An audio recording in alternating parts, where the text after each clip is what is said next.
কনকলতা ছিল এক ছোট্ট গ্রামে জন্ম নেওয়া এক মিষ্টি মেয়ে। সে ছিল জমিদার বাড়ির মেয়ে। সবাই আদর করে তাকে কনক বলে ডাকত। তার মুখে ছিল সবসময় হাসি, চোখে ছিল স্বপ্ন পড়াশোনা করে অনেক বড় কিছু হওয়ার। কিন্তু গ্রামের রীতিনীতির বেড়াজালে আটকে গিয়েছিল সে। বাবা মায়ের একমাত্র মেয়ে কনকলতা, তাই তাকে সোনার গহনা, জমি ইত্যাদি সম্পত্তি রেখেছিলেন।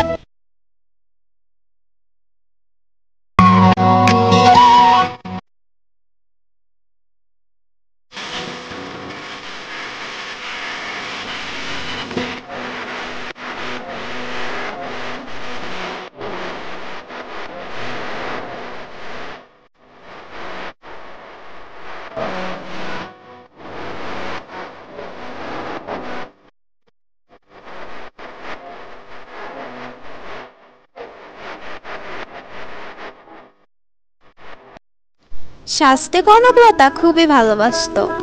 তার ঘরে ছিল শাড়ি, কাচের চুড়ি, সোনার হার, আরো কত কি। তবে সে কখনো অহংকার করেনি। গ্রামের সবাই তাকে ভালোবাসতো। সে কারোর সাথে ঝগড়া করতো না। মন খারাপ থাকলেও মুখে হাসি রাখতো। সবাই বলতো কনকলতার রূপে যেমন, গুণেও ঠিক তেমন।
এক রাতে হঠাৎ ঝড় উঠল। কনকলতা ঘুমাচ্ছিল। সে ঘুম থেকে উঠল তার ঘরের জানালা আটকানোর জন্য।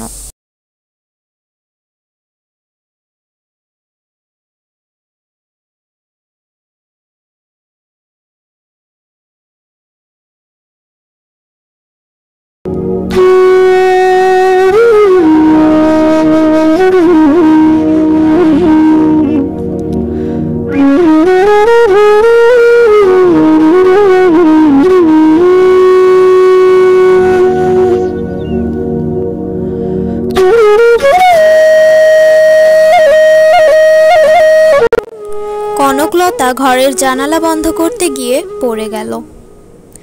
অনেকে বলল পা হড়কে গেছে, কেউ বলল ঝড়ের রাতে নাকি কার ছায়া দেখা গেছিল জানালার পাশে। কেউ জানে না আসলে সেই রাতে তার সাথে কি হয়েছিল। সকালে গ্রামের সবাই তার নিথর দেহ দেখে স্তব্ধ হয়ে যায়।